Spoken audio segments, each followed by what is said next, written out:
Assalamualaikum warahmatullahi wabarakatuh.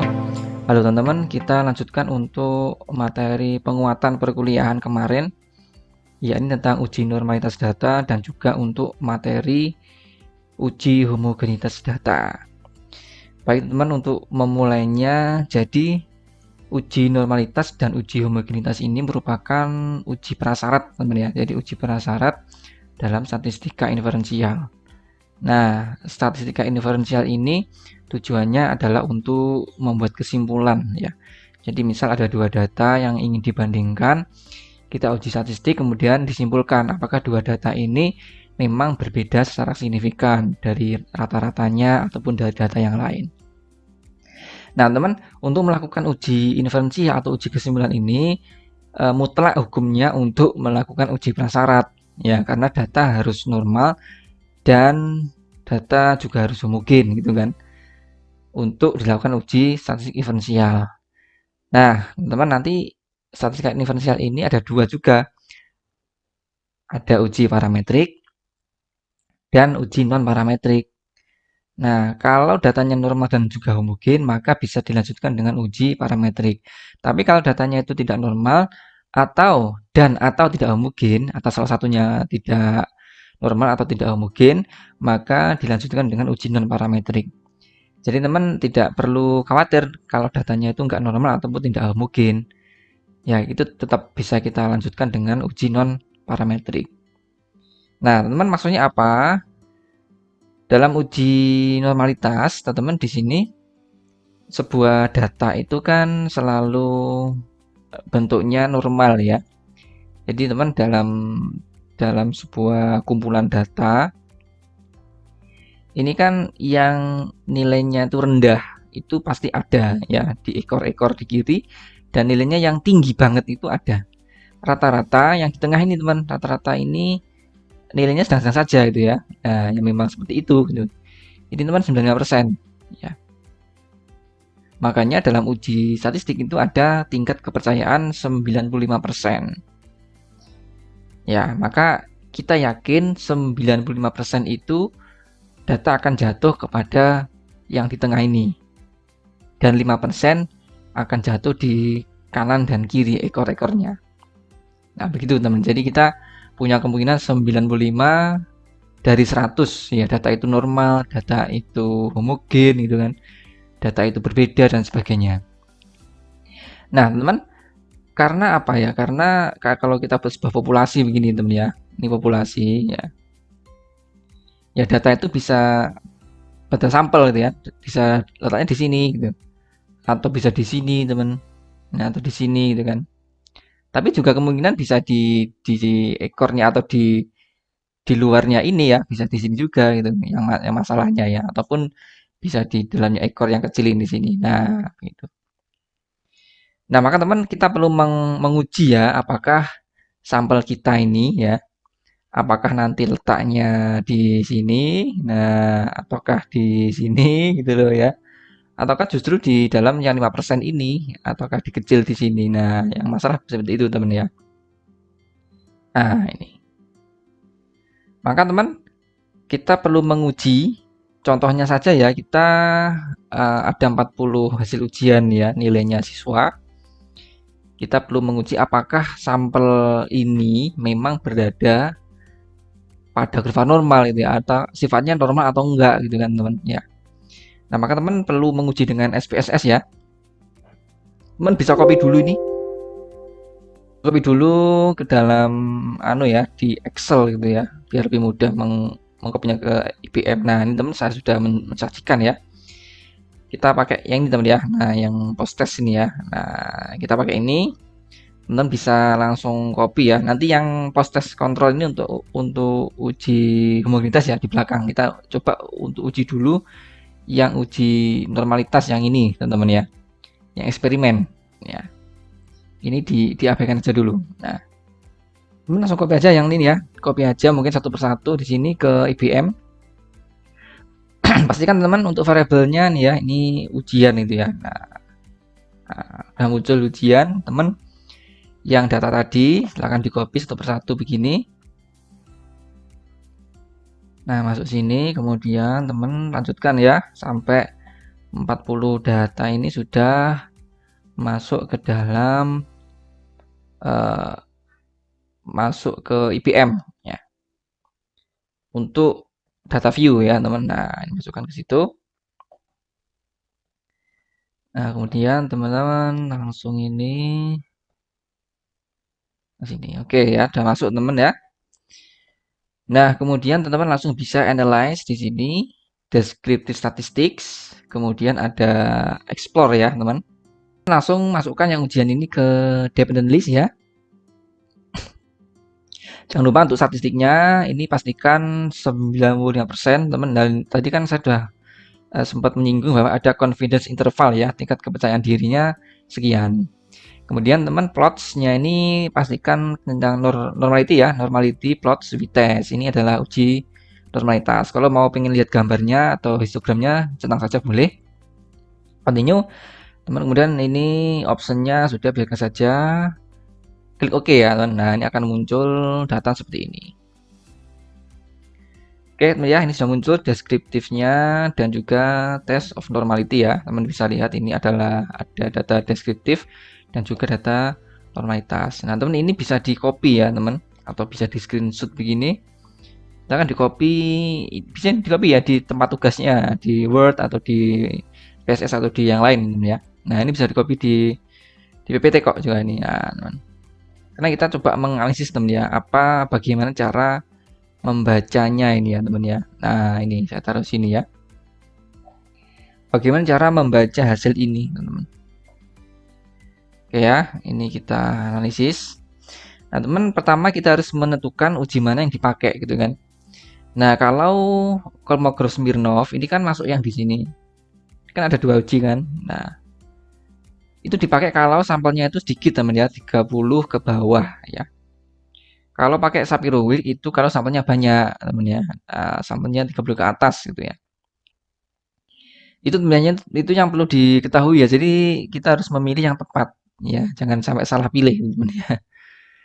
Kemudian apa arti DF teman? Itu DF adalah jumlah sampel yang dimasukkan ya, jumlah data itu. Oke, ini udah bener ya, Mas. Pastikan ini sesuai teman ya. Jangan sampai nggak cocok ya, mungkin ini analisisnya keliru. Kemudian teman kita bisa langsung menyimpulkan bagaimana kriterianya. Teman kita lihat signifikansinya ya. Ini sig ini artinya signifikansi ya teman ya. Nah, sig. Nah, karena tadi jumlah data kita 40, maka kita memakai Sapir-Whorf ya. Ya, yang ini kita abaikan saja, abaikan saja. Kita fokus kepada yang kanan ya teman, yang kanan ini ya. Nah, maka teman kita cek untuk signifikansinya ya ini. Ternyata signifikansinya ketemunya adalah 0,953. Nah, teman titik ini artinya 0, loh ya. Jadi di depannya ada 0, 0,953. Nah, teman karena signifikansinya ini ketemu 0,953, ini kan harganya lebih dari sama dengan 0,05 kan. Nah, begini. Maka teman-teman ini bisa kita simpulkan kan masuk yang nomor 2 kan. Nah, ini lebih dari 0,05 maka data termasuk data normal teman-teman ya. Nah, sehingga teman data 40 tadi merupakan data normal. Begitu ya teman untuk cara menyimpulkan. Kita harus menentukan kesemuanya ini ya, uji mana yang dipakai, kemudian DF-nya harus cocok, kemudian bagaimana kriteria pengambilan keputusannya. Nah, paham teman ya untuk uji normalitas. Kemudian kita lanjut ke uji homogenitas. Teman karena uji homogenitas namanya aja homogen ya.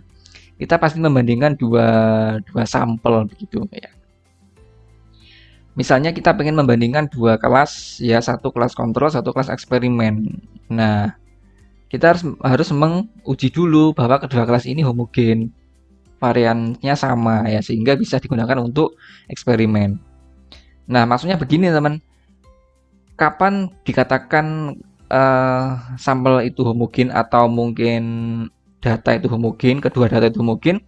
Ya berarti semisal datanya ini ya berada pada varian yang sama, misal satu sampel di sini, satunya di sini. Nah, ini masih sama, teman-teman ya, masih homogen.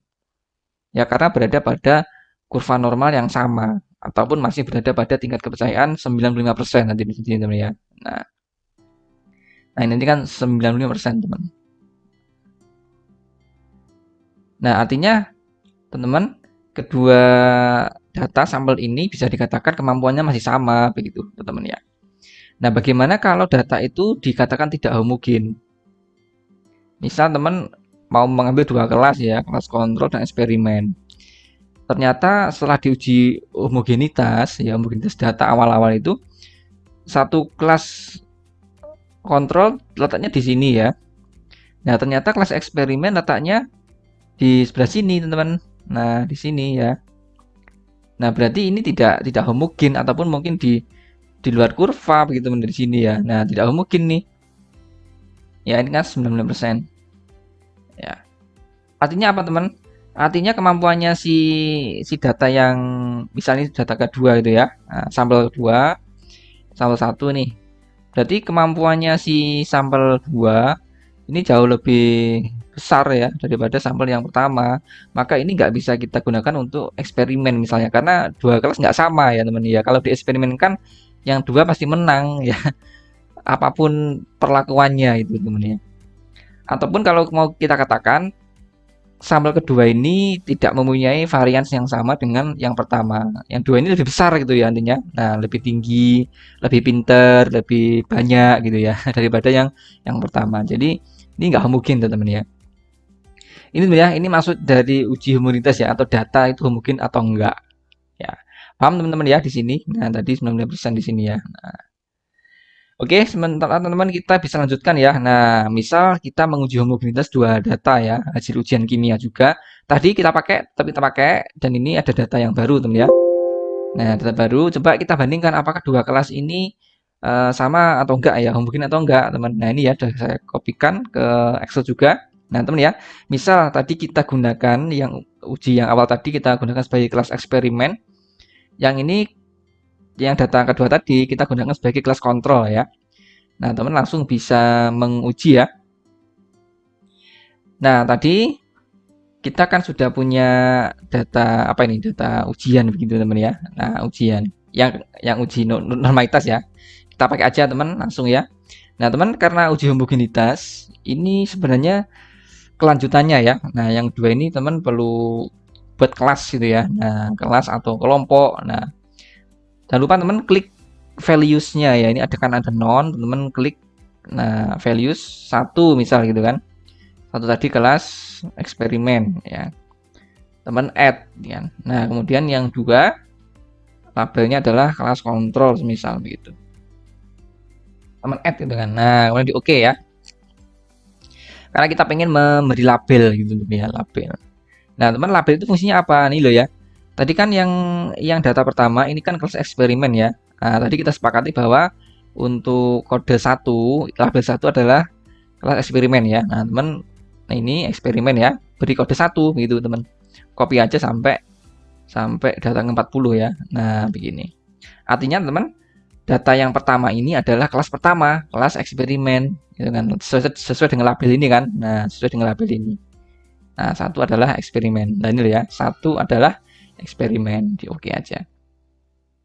Nah, begitu teman ya. Sehingga teman perlu memasukkan data yang kelas kedua. Ya, sehingga kita punya 80 data kan. Nah, teman bisa langsung copy aja data yang kedua tadi. Sini. Kemudian dilanjut sampai 40 data, teman ya. Nah, ini sama sehingga kesemuanya data adalah 80 data. Ini dua kelas teman ya. Jadi dua kelas kita ingin membandingkan kedua kelas ini homogen atau enggak gitu teman ya. Nah, ini data yang terakhir. Langsung ke sini, teman-teman. Oke ya.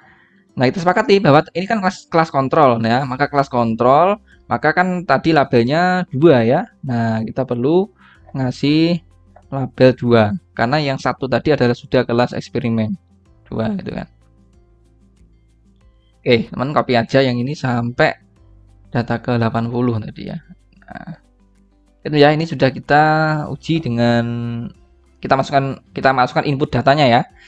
Nah, teman untuk melakukan uji homogenitas, teman klik analyze ya. Kemudian ini klik compare means. Nah, karena kita kan ingin membandingkan kedua kelas ya. Maka ini kita compare ya. Kan terutama ini kan membandingkan rata-rata ya, rata-ratanya sama atau enggak gitu teman ya. Klik button W ANOVA paling bawah teman ya. Nah, kemudian ini pastikan teman-teman ya, kita kan ada dua data ya ini. Nah, ujian ini karena ini termasuk yang pengen kita uji, maka masuk ke dependent list. Nah, faktornya itu kan kelasnya, faktor kelas 1 dan 2 tadi, kelas kontrol sama kelas eksperimen, masukkan ke faktor. Kemudian opsinya jangan lupa ya, ini sudah pasti dicentang ya ini ya. Nah, pastikan ini sudah dicentang, homogeneity of variant test ini sudah pastikan centang. Nah, lainnya biarkan aja ya teman, yang biarkan aja. Yang lainnya kontras itu biarkan aja, nggak ada ngefeknya. Post hoc juga biarkan ya teman. Kemudian langsung klik OK. Nah, ini teman akan ketemu ini ya. Nah, ini sudah ketemu test of homogeneity of variance. Teman juga bisa langsung di copy aja di sini. Nah, ini copy, masukkan ke hasil ya, bisa ke PPT-nya, teman ya. Oke ya, kita analisis teman satu hasilnya. Taruh bawah sini. Oke, teman. Nah, ini teman kita sudah membuat ini ya. Nah, hasil uji homogenitas. Yang pertama teman, uji homogenitas itu menggunakan Leven test ya. Nah, pastikan ini sudah muncul Leven statistik ya. Nah, kemudian teman, DF-nya ini kan ada dua ya, DF1 sama DF2 ya. Ini yang kita pertimbangkan adalah DF2 ya. Kenapa 78? Ya karena datanya kan 80 nih, 80 tadi kan 80 total ya, kelas eksperimen dan kontrol 80 data dikurangi 22 ini menunjukkan jumlah kelompok sampel ya, atau jumlah kelas. Kan dua kelas ya, kelas 1 kelas kontrol, satu kelas eksperimen, kelas 2 kelas kontrol, maka dikurangi dua kelas 78. Nah, jadi nggak usah bingung teman, di mana kok nggak 80 kan dikurangi 2 teman ya. Nah, teman di sini yang digunakan ini ya based on mean ya, karena kita membandingkan dengan rata-rata ya. Sebenarnya ini bisa digunakan tapi ya tidak representatif ya. Ya yang paling bisa mewakili perbandingan kan rata-rata ya. Maka based on mean teman ya. Jadi teman fokus yang ini aja ya, yang fokus yang ke sini. Yang ini nggak apa-apa ya, ini untuk data tambahan saja.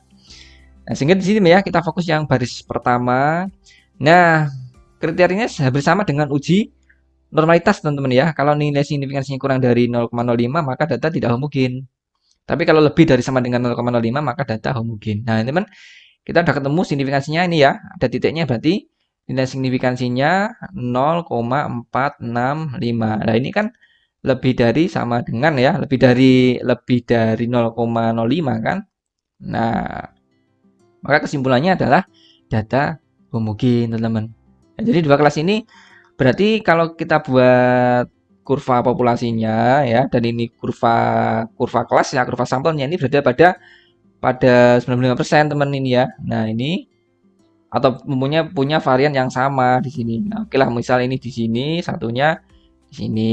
Nah, berarti dua kelas ini homogen teman ya, sama varian sama, ataupun kita bisa menggunakan untuk eksperimen. Eksperimen kan dua kelas harus sama ya kemampuannya. Maka ini adalah kelasnya homogen. Maka teman nanti kalau ini sudah posisinya homogen bisa digunakan untuk uji parametrik gitu kan. Bisa uji T, bisa uji ANOVA dan uji yang lain. Nah, begitu teman ya untuk uji homogenitas data. Sebenarnya simple ya teman, caranya simple sama kayak uji normalitas. Tinggal bagaimana cara membacanya hasilnya ini teman ya. Hasilnya ini gimana cara membacanya, terutama kriterianya teman ya. Kriterianya harus dipahami dengan baik ya. Kalau lebih dari 0,5 berarti ini kan letaknya di 95% dengan 0,05 ini kan 5% kan. Nah, maka kalau lebih dari 0,05 berarti letaknya tidak di 5%, berarti kan di lebih ya, berarti 95% begitu teman ya. Tapi kalau letaknya di lebih kurang dari 0,05, jadi dia letaknya di 5% ke bawah. Nah, berarti bisa di ekor-ekornya ataupun di luar populasi ini gitu kan. Nah, jadi teman, kedua sampel tadi adalah varian sama, berarti pada populasi yang sama dan kemampuannya sama ya, rata-ratanya sama, hasil ujiannya sama ya kan. Berarti dua kelas ini kemampuannya sama-sama kelas reguler gitu mungkin ya. Bukan satunya kelas olimpiade, satunya kelas reguler. Nah, itu. Begitu teman ya kalau mungkin kita bisa interpretasi. Bagi teman ini ya untuk uji normalitas dan uji homogenitas nanti ada latihan soal, saya kirimkan di grup kelas ya. Silakan nanti bisa latihan dan membuat kesimpulan untuk persiapan UTS ya. Semoga bermanfaat teman untuk tutorial uji normalitas dan uji homogenitas beserta kriteria pengambilan keputusannya. Saya akhiri, assalamualaikum warahmatullahi wabarakatuh.